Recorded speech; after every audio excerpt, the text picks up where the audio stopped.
padres para con los Exacto. hijos y de los rótulos. Sí, dos temas que están obviamente asociados a los temas anteriores que hemos abordado en lo que va de estos programas del año. Pero fundamentalmente, y después te voy a explicar por qué, con el que trabajamos la semana anterior. Anterior no, la otra. Ah, lo de las la parejas. constitución de las parejas. Sí. Sí. ¿Vamos a mandar un saludo a alguien? Ay, me tira a pie. Maricel está, mirá, vos hasta el 13 no parás. No. Sí, vamos a mandarle un beso enorme a David Rodríguez que nos está mirando, a nuestro amigo que estaba mirando y nos avisó que el audio estaba con algún problemita. Claro. No, si nosotros somos como una gran familia. La pasó bien David en mi cumpleaños, Sí, ¿viste? yo me tuve que retirar un ratito antes, pero supe que estuvo muy bien, que fue un momento muy grato para él, de mucho festejo. Sí, la verdad que sí. Bueno, la pasó muy bien. Me parece bárbaro, yo también la pasé divino, todos la pasamos todos muy bien y celebramos por David y por todos los que han compartido un momento agradable. No lo conozco tanto, pero bueno. No, a partir de ahora él me va a conocer a mí. Y te va a querer muchísimo. Se ríe José, no. Y a mí también. Claro. Ay, pobre David. Un beso enorme a David, a todos los que fueron al cumpleaños, que lo pasamos bárbaro. Lo pasamos muy bien. Divino. Amiga, bueno, sigamos. Bien, vos sabés que cuando preparaba el tema que íbamos a abordar hoy, una de las cuestiones que principalmente se me ocurría era esta que tiene que ver con cómo hemos conformado las familias en este país, en el que muchos de los integrantes que lo componemos somos hijos, nietos o descendientes de alguna u otra manera de inmigrantes.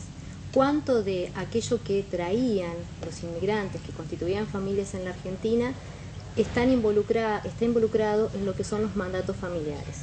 ¿Por qué te digo esto? Nosotros veíamos que las parejas se constituyen de manera distinta y que hay hoy una nueva modalidad de pareja, ¿sí?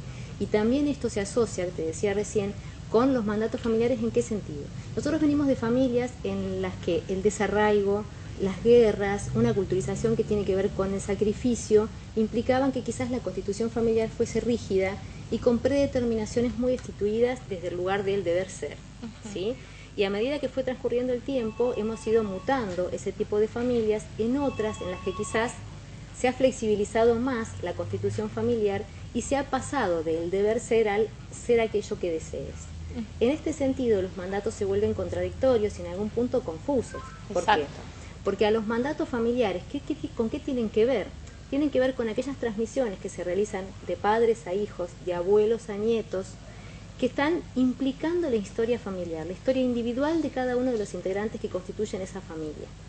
Veíamos que existen historias de parte de una y de parte de la otra parte que integran la pareja, y esas dos partes constituyen una nueva, ¿sí? Entonces los mandatos son aquellas historias, situaciones y experiencias que se transmiten no solo verbalmente, sino también a través de los gestos, de los actos e incluso de los rótulos. Sí, que eso es lo tremendo, ¿no? Sí. De lo que se espera de un hijo, por ejemplo. Y esto de que uno estructura la familia y los integrantes de la familia de acuerdo a los roles que deben cumplir, ¿no? Claro. Que es tremendo. Sí, hay situaciones en las que la familia está rígidamente constituida y los roles se instituyen, y a partir de allí cada uno crece en función de lo que se observa, desde los padres hacia los hijos, y los hijos actúan en función de esa observación. Hay situaciones en las que uno, cuando es adulto, puede correrse de ese rol y de ese mandato y constituirse para sí una identidad diferente sin dejar de lado aquello que se le ha transmitido.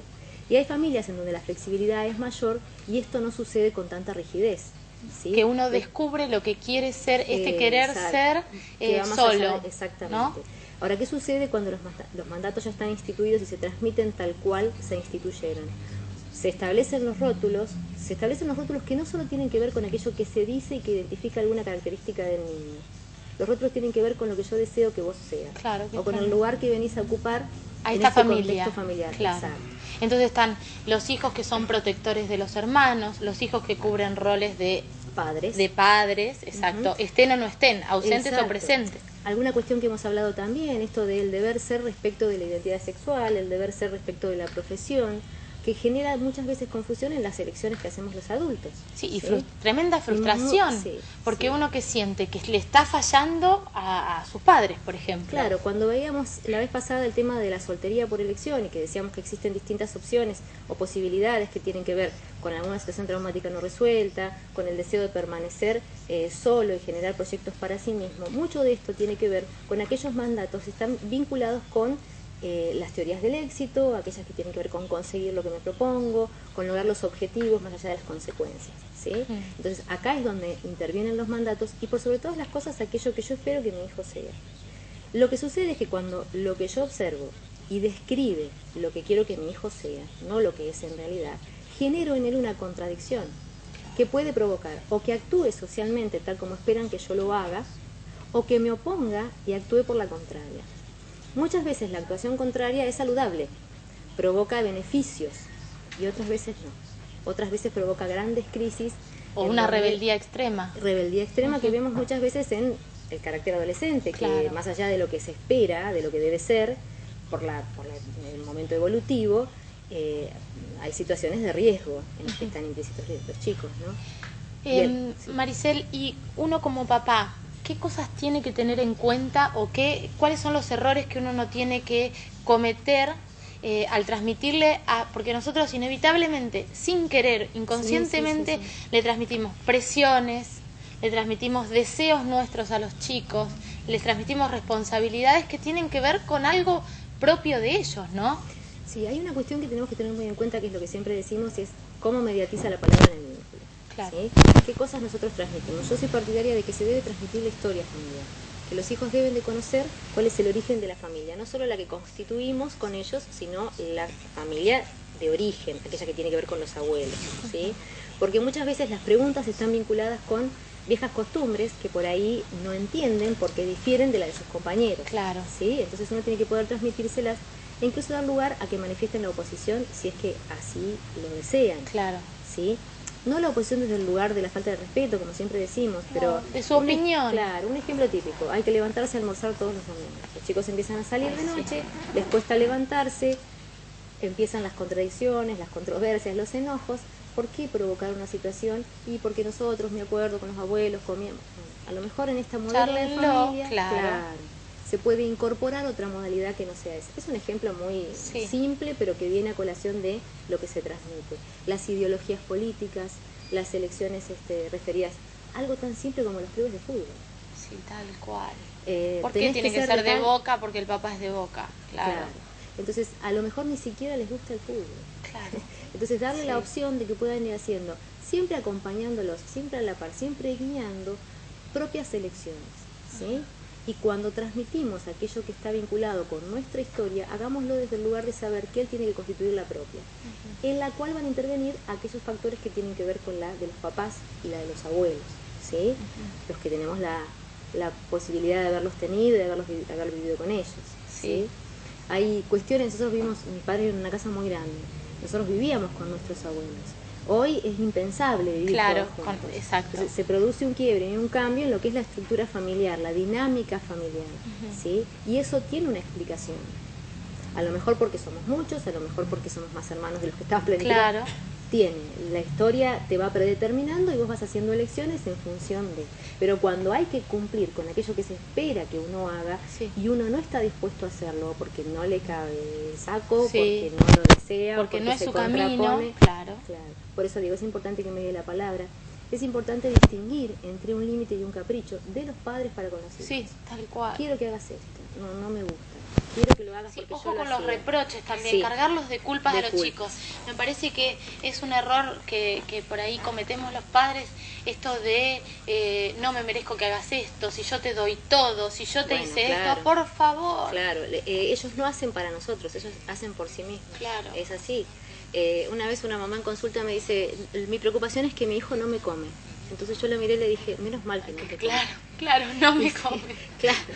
Entonces ella obviamente sorprendida me dijo, ¿por qué me decís eso? Porque si te comiese estaríamos en presencia de un caníbal. Y Claro. Vos lo que estás diciendo es, no ingiere los alimentos correctamente o no quiere comer la comida. No me duerme, no me come.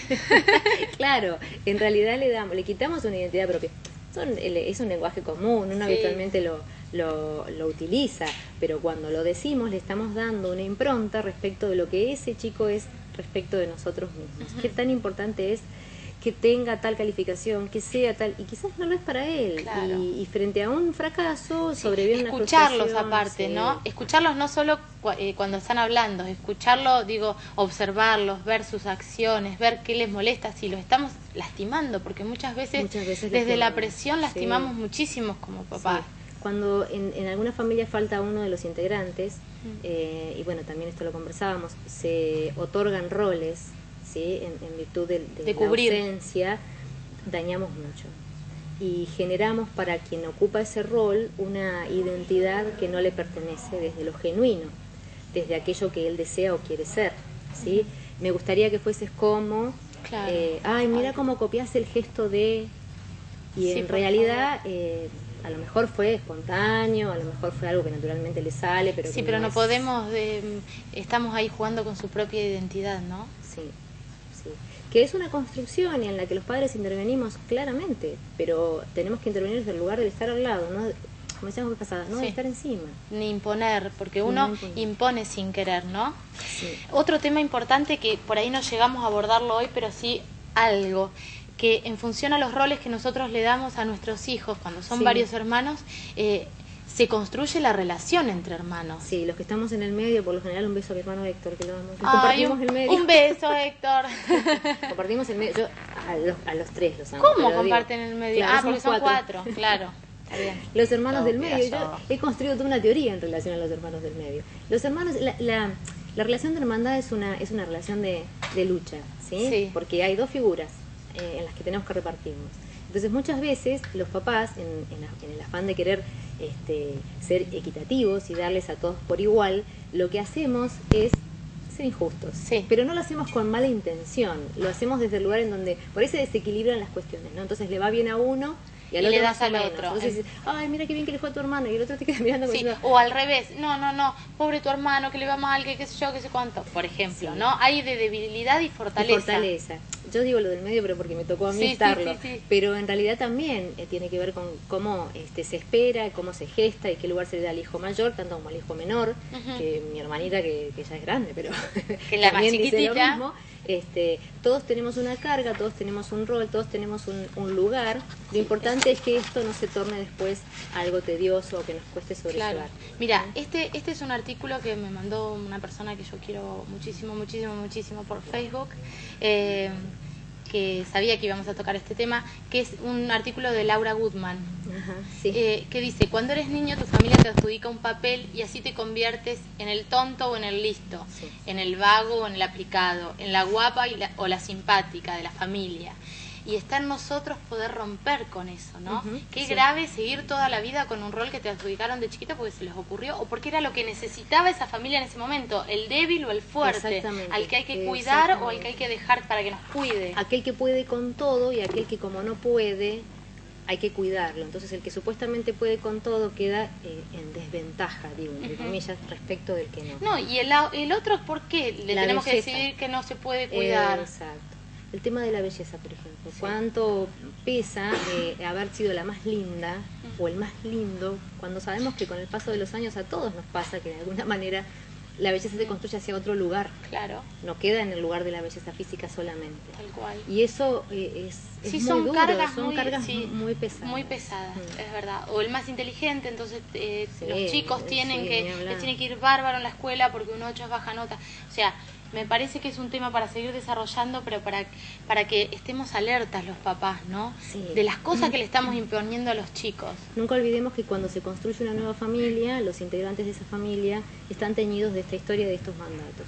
Lo que nosotros tenemos que saber es que en esta nueva estructura, aquel que viene, más allá de que lo hayamos deseado o no, a ocupar su propio lugar, no el lugar que nosotros queremos que ocupe. ¿Sí? Eso es fundamental. Y salvar aquellos errores que quizás sin la intención de cometerlos terminamos haciendo y cometiéndolos, porque lo cierto es que, bueno, no lo hacemos con mala intención, en su mayoría. Sí, o es una manipulación sin darnos cuenta, ¿no? Sí. Debe haber varias. Es muy difícil cuando los hijos crecen y uno va sintiendo que se despegan, que es lo que debe ser, que así está bien, y que eso sucede desde el primer momento en el que dejan los pañales, por ejemplo, o aprenden a caminar, y uno empieza a darse cuenta de que, bueno, que tienen autonomía. Entiendo que es difícil, me ha pasado, te pasa a vos como mamá, pero también tiene la otra vuelta, la otra mirada, que es aquella de haber podido constituir o ayudar a que se construya un nuevo ser que va a tener su propia identidad y va a construir